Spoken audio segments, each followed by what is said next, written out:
என்ன கதை தேர்வுன்னு ஒன்று இருக்கு இல்லைங்களா, அது ரொம்ப முக்கியமான ஒரு விஷயம். எனக்கு இந்த ரெபல்லாம் ஒரு நல்ல கதை தான் வந்து.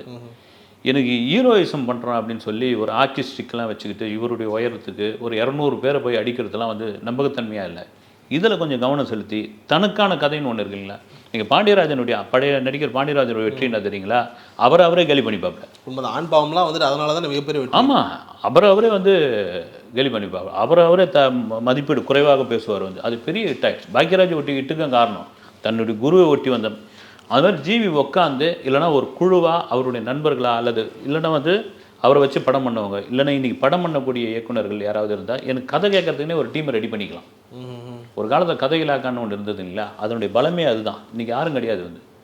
ஏதோ உட்காந்து நீங்கள் கதை கேளுங்க, பிடிச்சிருந்தா அந்த கதையை ஓகே பண்ணுங்கள், பிடிக்கலாம் ரிஜெக்ட் பண்ணிவிடுங்க. கதை சொல்ல வந்தவங்களுக்கு ஒரு கையில் ஒரு ரெமிடேஷன் கொடுத்து அனுப்புங்க இப்படின்னு ஒரு இதுவை பிடிச்சாருன்னு வச்சுங்க, இருக்கிறவங்களாம் தாண்டி மேலே வந்துடலாம். நிச்சயமாக.